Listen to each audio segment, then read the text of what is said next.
Hello, everybody, and Noel Connie Eve, which is Happy Christmas in Irish to all of you tuned in here today. And my name is Philip from a business called O'Gowna Studios. And O'Gowna Studios is based in Knoll in North County Dublin, which basically if you're coming in to Dublin, we're about 10 minutes from the airport. Depends how fast you drive. So what I do is I write stories, and then I represent the stories in all the different sculptures and pieces that I do. So what we have for you here today is a whole host of pieces, and I get an hour to talk, which is great, and no one can interrupt me, which is even better, unless of course Chantel turns me off, but that's a whole other story. So what I'm going to start with is, because this is the Christmas show, it's the biggest virtual Christmas show in the world, and we're going to start with our Christmas fireplace. So what I want to know is, do you believe in Christmas? Because it's been very hard to believe in anything in the last while.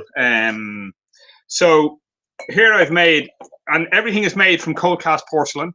So it's porcelain powder that's bonded. So it's decorative and functional, as in it doesn't break easily. I'll pull that back there. Now, so the idea on this is, a little lighter, because we all need a little bit of hope. So you just light it at the back. And there, do you believe in Christmas? So this is my Christmas fireplace, and it's for people who don't have a lot of space for decorating, want to put up something subtle in their apartment or in their home, or don't have a chimney, because a lot of houses today have central heating, so you don't have a chimney. So that's why I've made this particular piece, and I just think it's magic. So I'm just going to show you that, because I've loads to show you and loads of stories to tell you. So I'm going to put that back there, and then we have our Santa's workshop. Now, as you know, all the toys are made in Santa's workshop, and Santa's workshop started many, many years ago in the North Pole. Now, I know some of the boys and girls may not get toys that say made in Santa's workshop. Hello from Singapore. Actually, I've once sent one of my chess sets down to Singapore. I have actually shipped product from Alaska to Singapore. So greetings in Singapore. Céad Míle Fáilte, which is 100,000 welcomes. So Céad Míle Fáilte, good evening, welcome to me and the studio. So what's interesting about this is most houses, they put in the little lights, and they're, the little battery operated lights, and they always fail or they break, and then you've got this piece that you can't use. Whereas I didn't make it with that in mind. I made it for a candle, because the great thing about a candle, I'm going to rub this one over here because it's already lighted. The great thing about the candle is it just pops inside. So show you that down there. So there you can see where you've got a little tea light inside the house, and they can go inside and outside. The weather doesn't affect them. And you can actually see the flame. I'm tilting that right. So there, where you can actually see the flame through the wreath in the door. Now, what that means is that you have a lovely little, you get the warmth of the flame and the natural light. But what's also lovely, and this is, I have to say, this is something that I just think is magic. So we all have things we want for Christmas. So we're all wishing, oh, I wish I could get this, I wish I could get that. And we all hope our wishes come true. Well, to make a Christmas wish, if you blow out the candle, the smoke will go up the chimney. You see the smoke coming up the chimney, and you make a wish. And then your wish goes into the post box at the side that says wishes. And then once it's collected by the elves, I promise your wish will come true. But if the leprechauns get it, probably not. The leprechauns can be a bit tricky. So that's one of my Christmas houses. And then we have my gingerbread house. Now, someone commented on, I actually forgot to show this the other day. Someone commented on this, that it's just magical, and it is. And each piece is handmade and hand painted. You have your rock candy walls and your lollipop windows, and then you have your gingerbread roof, which are icing for decoration. And again, this is all made from cold cast porcelain, so it's decorative and functional, and will last. Basically, it will last a lifetime, and it can be an heirloom piece. And then we've the wreath for the windows and candy cane decorations on the doors, and then little sweets. You can see the little sweets. Yeah. My hands are a bit dirty because I was working. So because I do actually make everything. Everything is made in Dublin. Everything is made in our studio. The idea, we come up with an idea, we have a chat about it, and then I go, you know what, let's do it. And sometimes it does really, really well, and sometimes it doesn't, you know, but I don't care. I love making them. So again, you can also put the tea light in this guy. So you can put a tea light in here, and again, it lights up, and it can go inside and outside.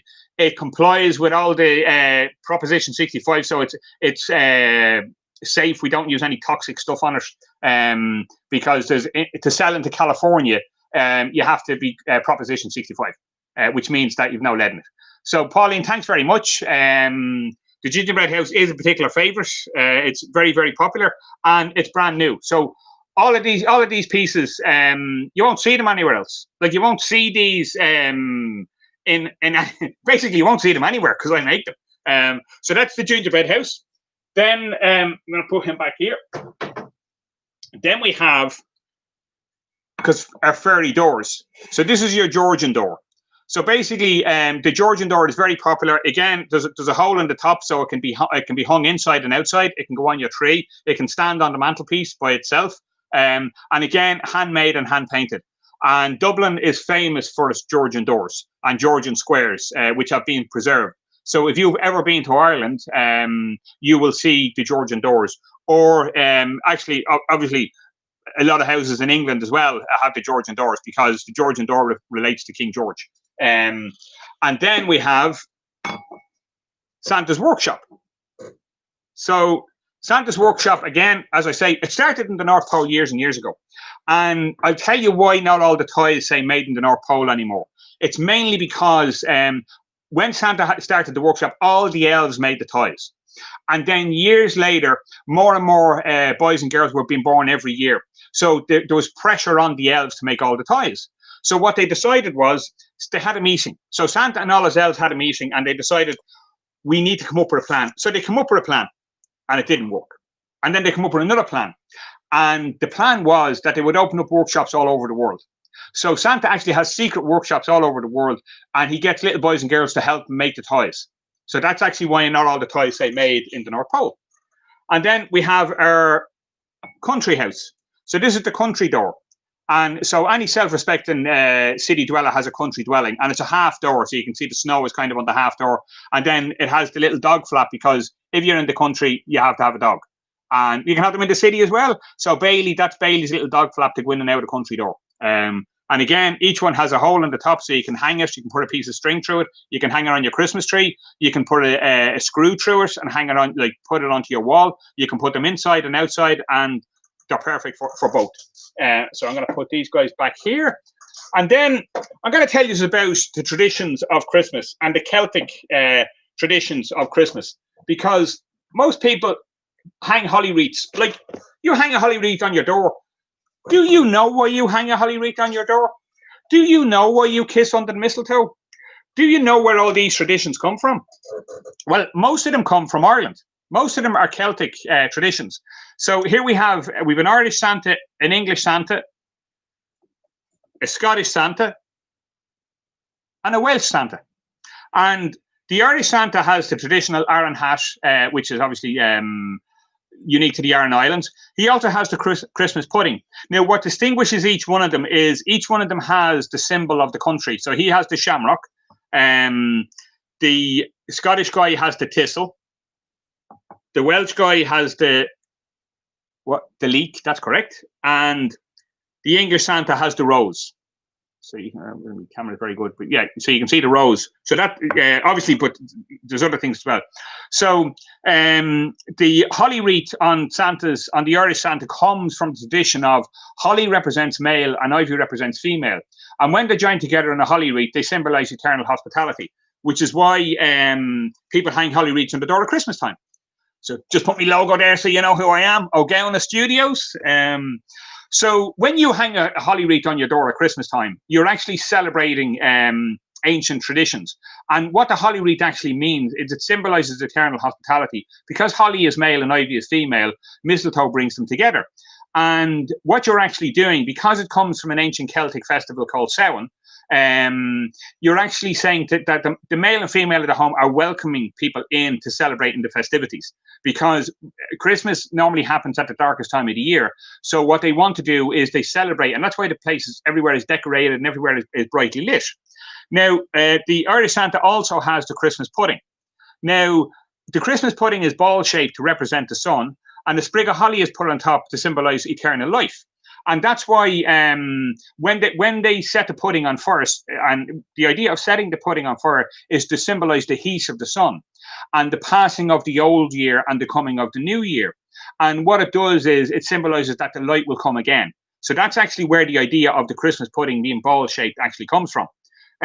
So when you soak your pudding in brandy today and set it alight, you're keeping alive thousands of years of traditions. So that's the Irish Santa. There's other things as well. Then the Scottish Santa, the big tradition in Scotland. Christmas is obviously a huge tradition, and we have our little Teddy who has his kilt on him and his little tam o' shanter, his little hat. I'm turn it the wrong way. There you go. And then he's got the bagpipes. The idea of the bagpipes is the Hogmanay is a huge tradition in Ireland, in the Midlands in Ireland, but also in Scotland. And Hogmanay, or first footing, means the first foot through the door symbolises the luck for the rest of the year. So if you're, you have a look at me, haha, here I am. So basically, the idea of this guy here, this is the Scottish Santa. So he symbolises all the traditions of Scotland, and he pipes in the new year. So Hogmanay, or first footing. The idea of first footing is the first foot through the door symbolises the luck for the rest of the year. If he has coal, you'll have heat for the year. If he has a gold coin, you'll have money for the year. And if he has bread, you'll have food for the year. Hopefully, he has all three. So that's one of the Scottish Christmas traditions. Then the Welsh Santa. So the Welsh guy has the Welsh doll, which is a traditional gift at Christmas. The also got the teddy bear, has the Welsh hat on him. And a very interesting tradition in Wales is to go spooning. And to go spooning means that you give a gift with a different symbol on it. So obviously the heart means love, and each symbol, each spoon is individually carved, and they give different traditions. They have different meanings. And here he is on the flagstones. So you can see that, and the miner's lamp. So that's your Welsh, and then he has the leek on the side. And then we have the English Santa. And the English Santa has the traditional toy, the soldier, the mince pies. But what he also has, which I find, is the Glastonbury rose. Now, I don't know whether you know about the Glastonbury rose, but the Glastonbury rose actually comes from Joseph of Arimathea, who's arrived in England and apparently planted an oak or a staff, which was of a rose staff. And a rose grew there, known as the Glastonbury rose. And every year when the Queen has Christmas dinner, she has a Glastonbury rose on the dinner table. So there's one of your Christmas traditions. And another Christmas tradition is the mince pies. So he has the mince pies here out in his basket or in his bag. And the mince pies, the idea of the mince pies are, they symbolize the gifts given to the baby Jesus by the three wise men. So that's actually where the tradition of the mince pie comes from. They were originally in the shape of a manger, and then they changed later when traditional baking, they changed into circular little pies. And then we have the piggy bank.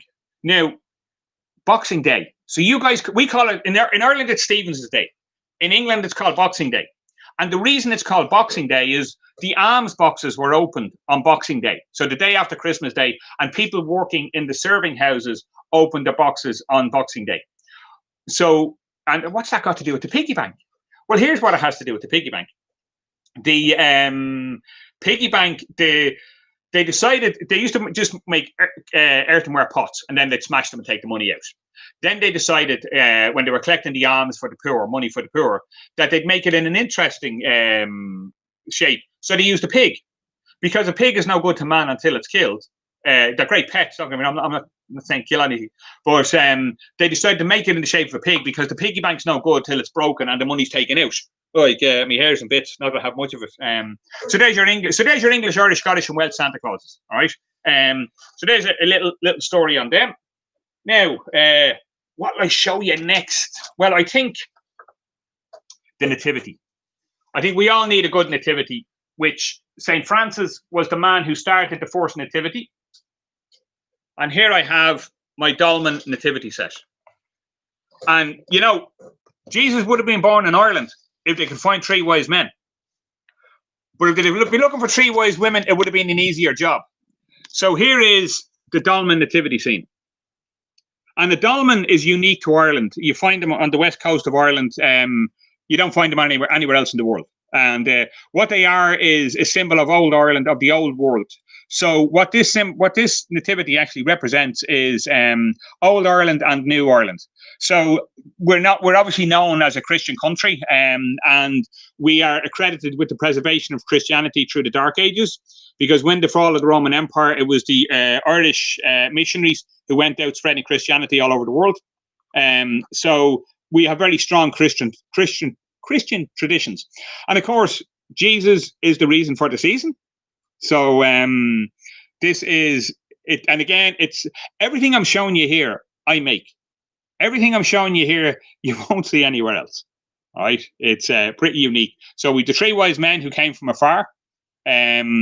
We've the cow and the donkey keeping them warm, and there's Jesus, Mary, and Joseph. And then the dolmen actually comes apart, so that actually lifts off, so it's easier for transport.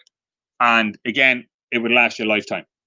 So that's the it's a simple little piece, which actually I've been making the pieces for years, and someone was, oh, could you make a house to go in it? And I'm thinking, oh, can't we, you know? So trying to figure out what way to do the house. So then I just come up one day, we had done a new logo. So our new logo was a dolmen. And I thought, perfect.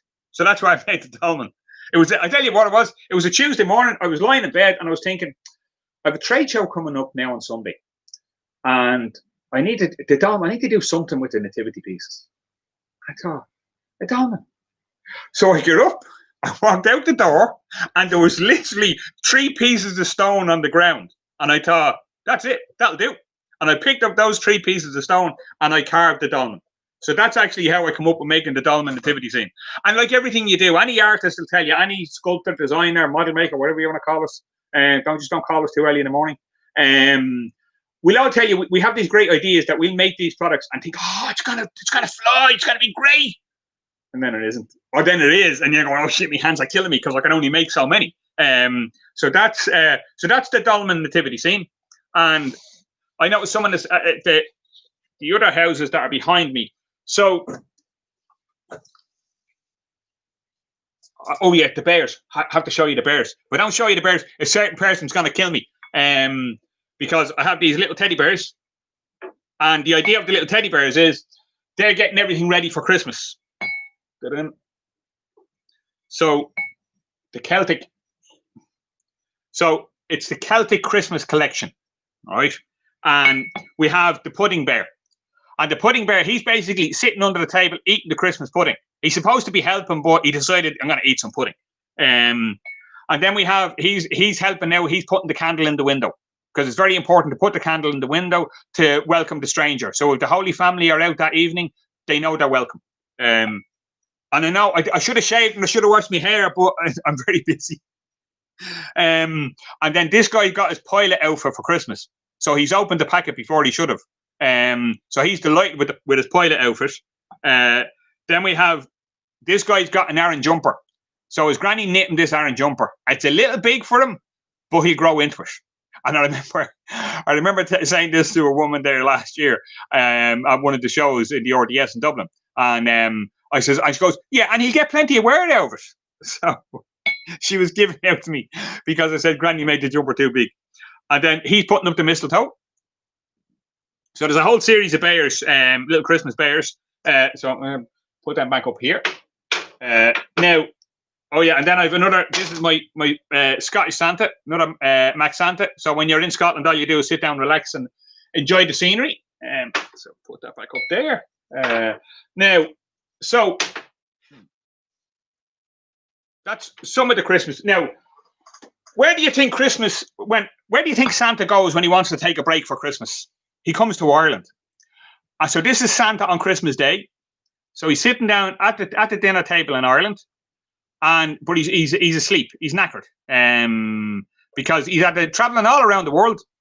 And here we have what's on the table. So you obviously have the Christmas pudding, the elves and the leprechauns. Now, it's the leprechauns that work with Santa in Ireland, not the elves, because it's a union thing, you see. The elves can't get the union card here.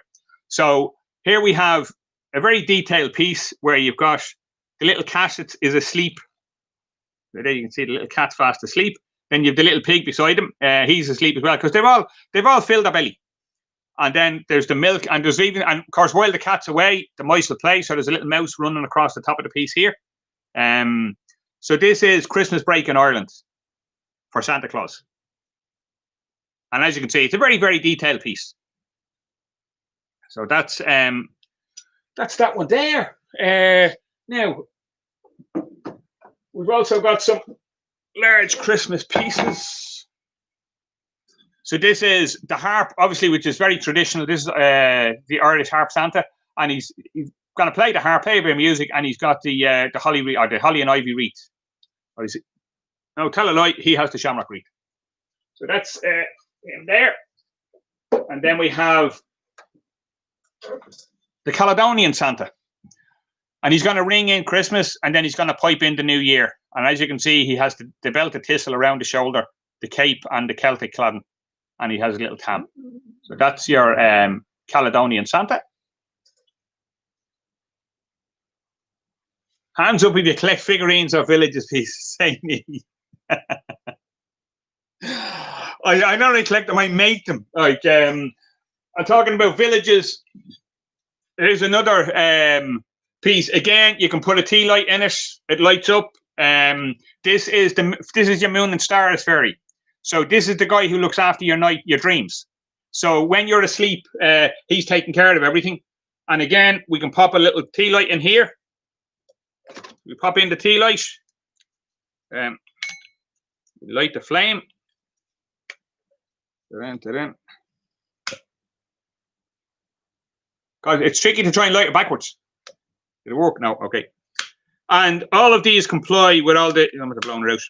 All of these comply with, so they all comply with all the fire health and safety regulations, fire codes, ASTM, where is it?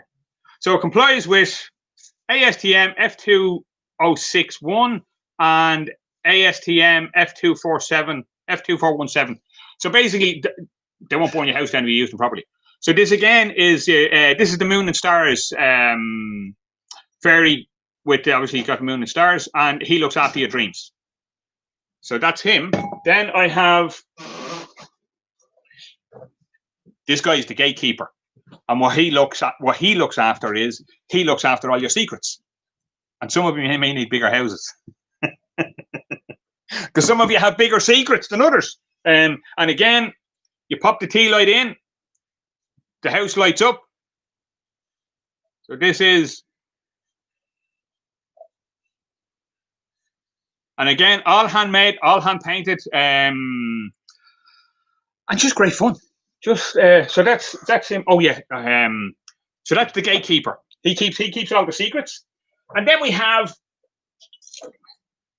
the butterfly fairy, and the butterfly fairy flitters around and looks after your garden and keeps all your flowers in harmony. And again, we can light up the. Again, we pop a tea light in the back.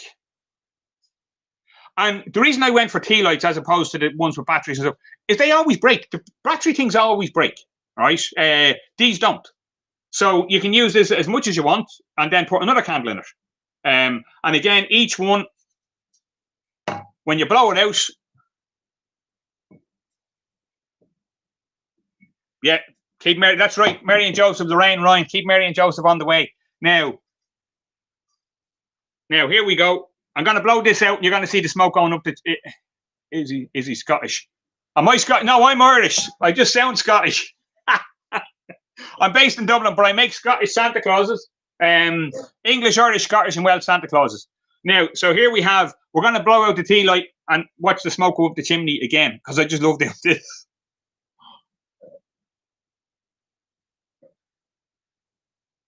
Now, see the smoke coming up the chimney, and you make a wish. And then the wish goes in the post box at the side that says wishes. And then you make the wish, and then it comes true. And I promise it'll come true if it's collected by the fairies. But if the leprechauns get it, and you see the reason why leprechaun wishes don't work is because leprechaun wishes are second-hand wishes. And what do you mean a second-hand wish? Well, you see, here's what's happened. The leprechauns have collected the wishes because they're the workers for the fairies. So they've collected the wishes and they're taking the wishes to the fairies, and then they get caught. And when you catch a leprechaun, he has to tell you what his secrets are. And he has to tell you where his pot of gold is. But people are greedy. So the leprechaun knows this. So the leprechaun says, I tell you what I'll do. I'll give you 3 wishes instead of my pot of gold. And then you can wish for 3 pots of gold. And you're thinking, 3 wishes. I'll take the 3 wishes. So people take the 3 wishes. And they take the 3 wishes, and then the leprechaun's gone. And they have these 3 wishes, but they're second-hand wishes. And it's like a second-hand match. It only works once. So don't take a wish off a leprechaun. Fairies are the only ones that can give you out the wishes. And then we've the beautiful, this is the butterfly fairy, and we're going to blow out the candle and watch the smoke up the chimney. So that's, and now we have, of course, everyone knows the tooth fairy. So this is where the tooth fairy lives. Tooth fairy lives in his own castle because the tooth fairy has all the cash. So this is your tooth fairy castle. And again, put the tea light in. And again, you blow out the candle and the wishes go in the little post box at the side. And all of these are designed to go indoors and outdoors. So you can put them in your garden. You can set up a lovely scene in your garden with these houses. And it's just magic. Now, so that's the, and there's also the little mushroom houses. So this is where they have the meetings to decide if they're going to put a toll or a troll, because the tooth fairy wants to put a toll on the fairy bridge, and the flower fairy wants to put a troll on it because he wants to get the troll. The butterfly fairy wants to get the troll out of the gardens. And here we have, so here we've got the fairy bridge, and the idea of the fairy bridge is that will we put a toll on it or will we put a troll on it? And once you go over the bridge, so here's what you do. Whatever troubles you have, you write them in a note and you put them under the bridge. And then when the fairy goes over the bridge, he takes your troubles away. So whatever troubles you have, write them on a note under the bridge. Fairy goes over the bridge, troubles are gone. All right. And then the meeting, and they've got to decide in the tree, in the thing, which you can see the falcha over the door. Falcha, which means welcome. So falcha over the door basically signals a welcome to them all. They're having a meeting. Will we put a toll or a troll on the fairy bridge? So what do you think? Toll or troll? Da-da-da-da. Tooth fairy wants a toll because he wants cash because he lives in a castle. The flower fairy wants the troll because she wants the troll out of the gardens. So that's that there. And then we have our little fairy doors. And the idea on the fairy door is it's to let the fairy know he's welcome in your garden or in your house. So you can put him on the skirting board. You can put him anywhere. And sounds Irish. It's Misha Philip O'Gowan, August is Misha Gaelic. So yes, I'm Irish. I'm as Irish as they come. Or I'm as Irish as Paddy's pig, as some people would say. So here we have a fairy door. Again, made that can go inside and outside. The weather doesn't affect it. Has a little hole in the top, so it's a pre-drilled hole, so you can hang it up. And these are very, very, very popular. So I'm just going to put that one back over there. What I'll show you next. Jeez, I've loads to show you. Do you know what? The chess sets. Want to see the oldest chess set in the world that dates from the 12th century? Well, here we have it here. So this is the Isle of Lewis chess set that was found on the Isle of Lewis in 1831, which is in the Outer Hebrides. It was made by a Viking sailor, and it was lost for hundreds of years. So it was dates from the 12th century, and it was found in 1831.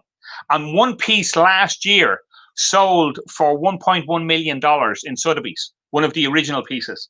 So it's a fairly unique. So that's one of my chess sets. And I don't know if you've been watching The Queen's Gambit on Netflix, but what it's meant for us is chess has just, wow. Chess has just taken off. So I do them in all different sizes. So So that's my medium size. And as you will have noticed, the fireplace just fell down, but they don't break easily. So I can just pop it back up. And then this is my smaller size set. And then put that in. I'm going to show you the Celtic legends. The Celtic legends.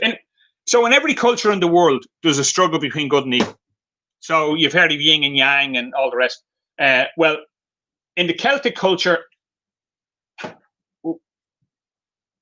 it's the struggle between the Tuatha Dé Danann and the Fomorians.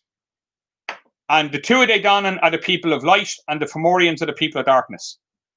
And in the first battle of Merthyr, the Fomorians won. In the second battle, the Tuatha Dé Danann won. And the third battle has yet to be decided. And then I noticed someone said they like collecting houses. So here's some houses for you.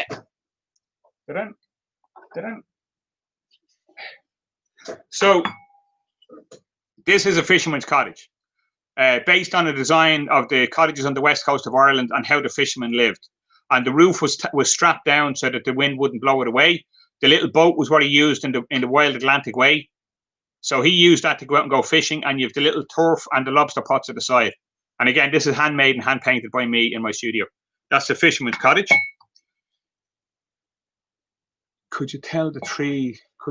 Could tell by the tree. Ha, very good. 33 and a third. I love it. Yeah, actually, you're right. The Tooth Fairy Castle would be a great present to give to new grandchild or niece or nephew. Fab gift for children. Yeah, and there's a store. Oh yeah, there's a certificate that comes with everything that says they now become an honorary member of the Ferry and Elphin District Council. So they get a little certificate to put their name on it. So it gives them a piece of a piece of property in the Ferry realm. So this is the farmer's cottage, and the farmer is a little more affluent than the fisherman, so he has a slate roof. He uses a cart to get to market. He can actually store his firewood under a lean-to, and actually has more rooms in his house, and even has a back door, because a lot of the houses wouldn't have had back doors. And then this is the schoolhouse. So this is based on a design by King Charles I from the 1700s to teach people, "Hi from Maryland, how are you? Can us a talk to and will to go ma," which is "How are you and are you well" in Irish. And this was based on a design on the Sligo Mayo border. So that's that's some of the houses. There's loads on my website, so you can have a look on the website. Now I'm going to show you one of the oldest form of writing in the world. The Irish never wrote anything down. It's not that we're secretive, we just didn't want anyone else to know. It was actually part of Celtic culture where we didn't write things down. So it's known as Ogham, and it's read from the bottom up. So this piece here says Sláinte, which means good health. So it's Slainte, Sláinte. So you'll hear Sláinte is have a drink, Sláinte, or Sláinte as in Slangafol, safe home. So Sláinte, it means different things. So I do these in 4 different types. And what I say about this is, like, for thousands of years, Ireland has gone through all sorts of stuff, from invasions to tornadoes not tornadoes, more so the ravages of time, right? And what has survived is our language and our culture. And our culture endures. Most of the cultures, like, we're still tribal. We still, like 32 counties, we're still, "Hi from North Wales, how are you? I used to live in Cardiff, in Roath, many, many years ago." Lovely country, actually beautiful country, not just a beautiful country. So this is Ogham, and it's Ogham. You don't pronounce the G. Just like Gallagher isn't Gallagher, it's Gallagher. It's a secret. Right? So this is an Ogham piece, and I do it that says Fáilte, which is welcome, Sláinte, which is good health, Sunnas, which is happiness, and Grá, which is love. And they have been the most popular requests, and it has it written on the bottom. So that's some of the Ogham pieces. Let me see. I'm going to grab you. I'm going to get you a round tower. Give me a second. Show you one of our round towers.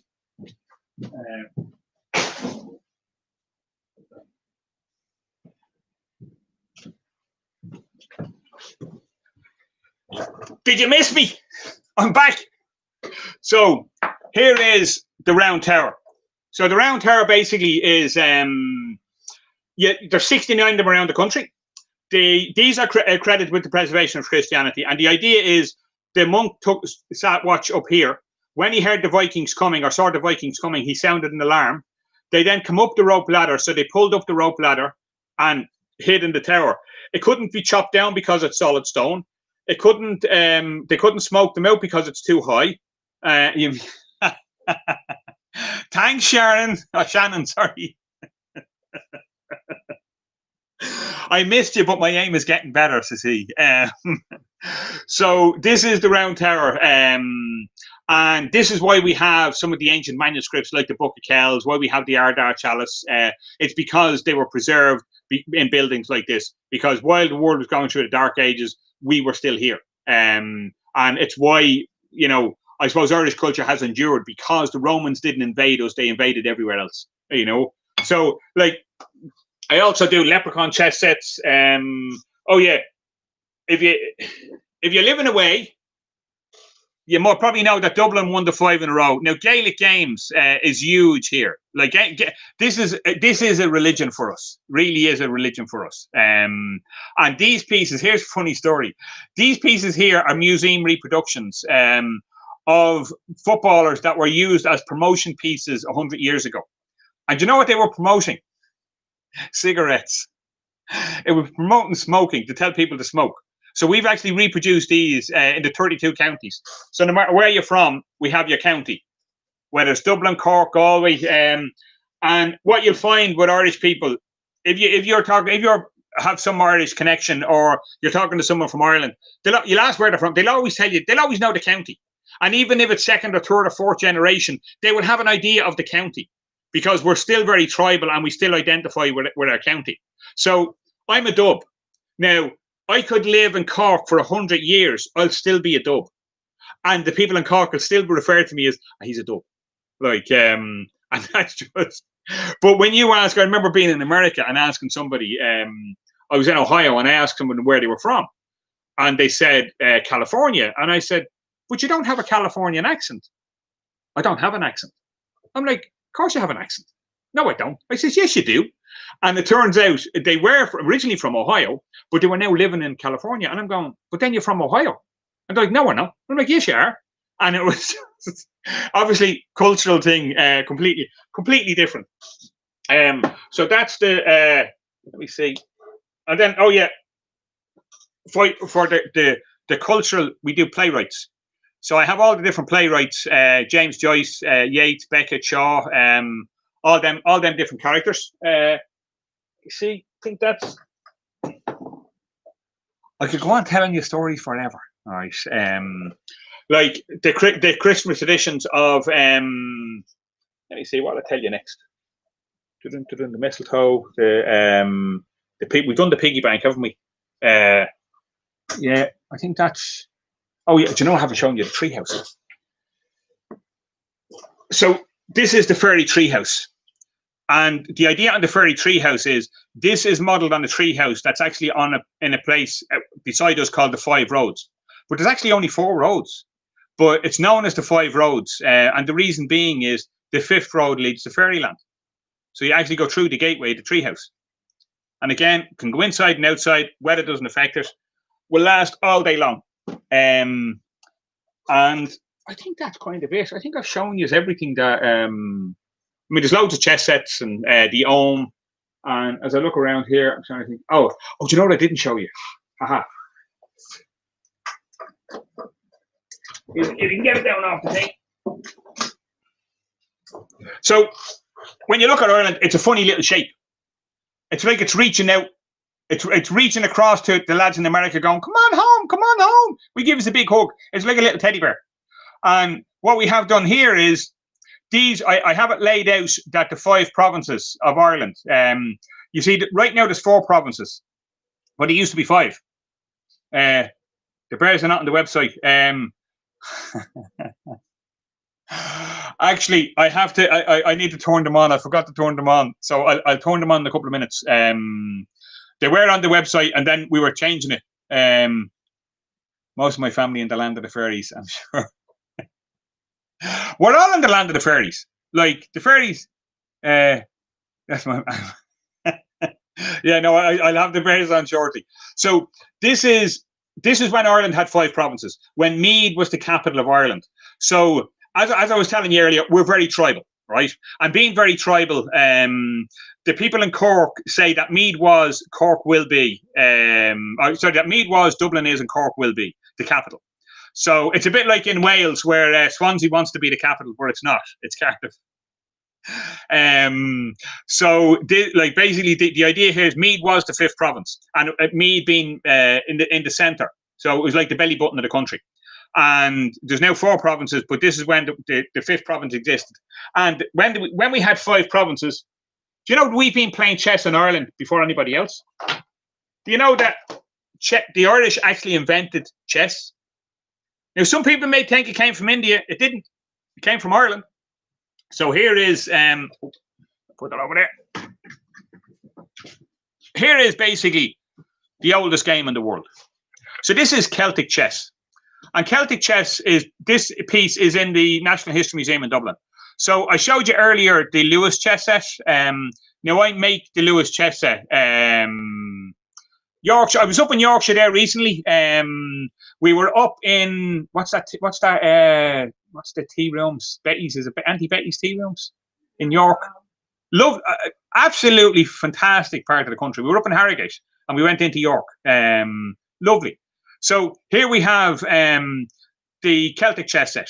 This board is in the National History Museum in Dublin. It was found in 1932 in Ballinderry, which is on the Meath-Offaly border. And the idea behind it is, here. These are the 4 provinces of Ireland, and this is the 5th province, which is Meath. So the High King sits in Meath, and he must be able to travel to one of the 4 provinces without being captured. If he can, he remains the king. If he can't, he doesn't. And the pieces move vertical and horizontal, the same as a rook in traditional chess. And when a piece is flanked on both sides, he's captured. And that's as easy. That's how it is. It's that easy to play the game. It's a very easy game to play. And what I love about this set is I was telling someone about this set about 15 years ago, and I'm explaining it, and I was quite enthusiastic about it, and he seemed to know a little bit about it, you know. And I says, "Oh, do you know the set? Are you familiar with it?" Yes, he said. My dad was the archaeologist who found the board. And I was like, "Oh." I says, "How did I do?" He says, "Well, you romanticized it a little bit." He says, "But very, very good." I said, "Well, I am trying to sell it." I said, "So, you know." But what I love about this, and I only found this out this year, was that this set was mentioned by the High King of Ireland in 147 AD. Now, if you think about that, that's the 2nd century. The other chess hasn't been mentioned till the 5th century, and then the rules weren't probably introduced until the 7th century. I also make a Viking game called Nefantafel, or the King's Table, and that doesn't date till around the 9th century. So it means the Irish have been playing chess since the 2nd century. Like, so there's a little bit of information you didn't know. And you look at it and you think, okay, there's 12 attackers and 8 defenders, so you think the attackers have the advantage. But the game was designed by the Irish, so everything isn't as it seems. So that's me Celtic set. And you know, I could go on and talk forever. Christmas traditions. I tell you what is a big tradition over here is watching the Late Late Toy Show. Everybody watches the Late Late Toy Show. Like, so we'll have our decorations up. We'll be all ready to go. And hopefully I'll be on the Late Late Toy Show, because they're going to feature Irish-made products, Irish-made games. And as I've been making chess sets for the last 27 years, and I've been making all of these other pieces for the last 31 years. I'm trying to think, is there, I think there, do you know what? You're probably fed up listening to me at this stage, you know. I'm not fed up talking. I can talk forever. Like, but yeah, so basically everything that we do, we make. We make it here. We write the stories. Everything a story comes with every product. People have had my sets. Actually, met a woman last year at a trade show. They did a show in Dublin Castle last year, and I was showing the little bears. And I haven't made them bears. I first made those bears 25 years ago. Actually, I rented this accent for the weekend. I'm actually originally from where could I say? I'm originally from New York, but I rented this accent, and I've only got so many words, and I have to give it back tomorrow. So I'm only kidding. Well, am I? So yeah, what was I saying? I can't remember. Doesn't matter. I'm happy. Yeah. So basically, I love doing this. I think it's great. Oh yeah. So I was doing the show last year. The Bears I originally made in 1995, and my daughter was doing the show, and she goes, "Daddy, I want you to make those Bears again." And I was like, "Oh," and she goes, "No, I want you to make the Bears again." So I said, "Okay, I'll make the Bears." So we made the Bears. What did she sell out of every day? Like literally every day, all the Bears were gone. And I was like, and she goes, "I told you." Right. So I'm going in every day, bringing in new Bears, bringing in different pieces. So I arrive in one of the days, and there's a lady there, and she goes, "Oh, I like those Bears." She says, "I got something like that from a chap in Balbriggan years ago." And I said, "Yeah, that was me." "No, no, no," she says. "It was 30 years ago." And I said, "Yeah." She goes, "No, they weren't quite like that." I says, "Yeah, they were little Bears." Sorry, I just joined. Is that a castle in front of you? I can't see it. This is the Round Tower. This is the unique to Ireland, only found in Ireland, 69 of them throughout the country.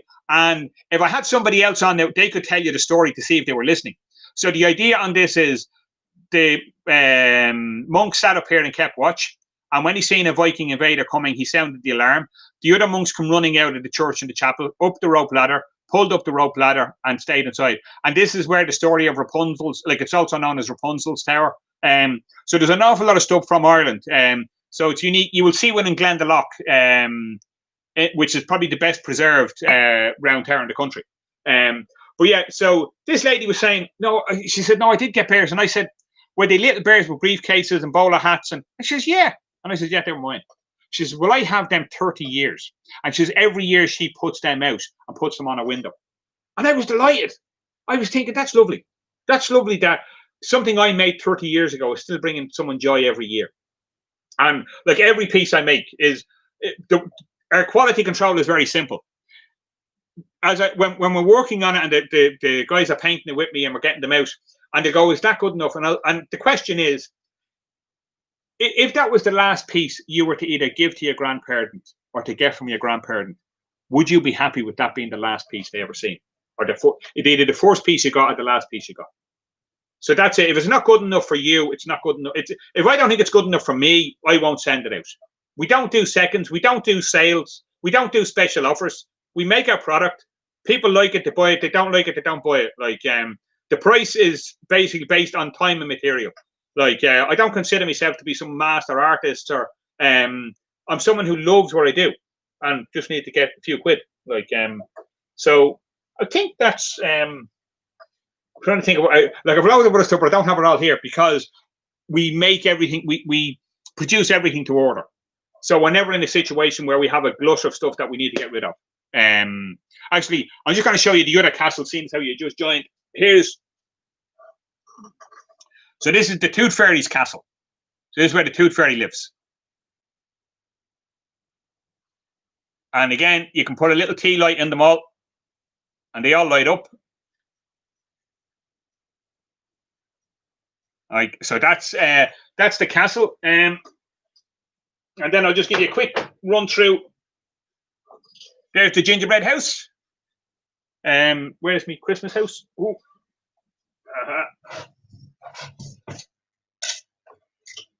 Christmas house, gingerbread house.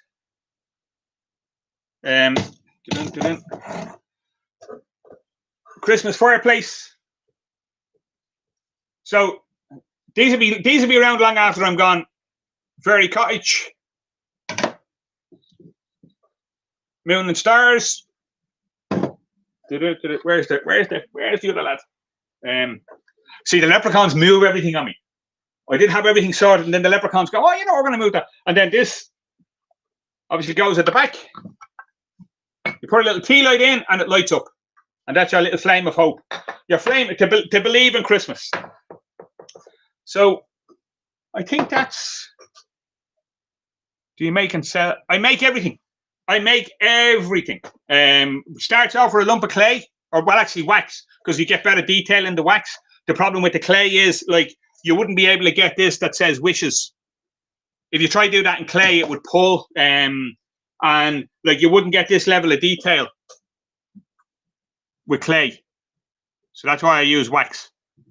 It's very expensive, but it's exceptional. So yeah, so basically we make everything in Knoll in North County Dublin. Again, there's my little map of Ireland clock, made from bronze. And I'm going to show you the nativity, and then I'm going to say, Slán, just give you one last look at the. Woohoo! I'm going to make the lunch. Yeah, because my good lady wife has just informed me she's going down to make the lunch, so I'm going to get me lunch. Stop talking. Stop talking. So this is my nativity scene. This is. I just think it's beautiful. I just think it's so simple. It's the reason for the season. This is why we do what we do. This is why Christmas happens. And it's based on the dolmen, which is on the west coast of Ireland, and it actually comes apart. So this actually pops off. Woohoo! Ta-da! Aha! Magic. That's actually how they built them. They got it in MFI and put it all together. Oh. Well, listen, I just wanted to say Gura Míle Maith, which is thank you very much, as Gaeilge in Irish. And I'm just going to say, I'm going to go down and get me lunch, like, because I do have we've an awful lot to do. And thanks for listening to me. I love telling stories, and I'm delighted you just had the time to listen to me. And if you want to email me or contact me, just give me a shout. And thanks, Chantel, for putting a lovely show together. And I've thoroughly enjoyed this. Okay. Slán.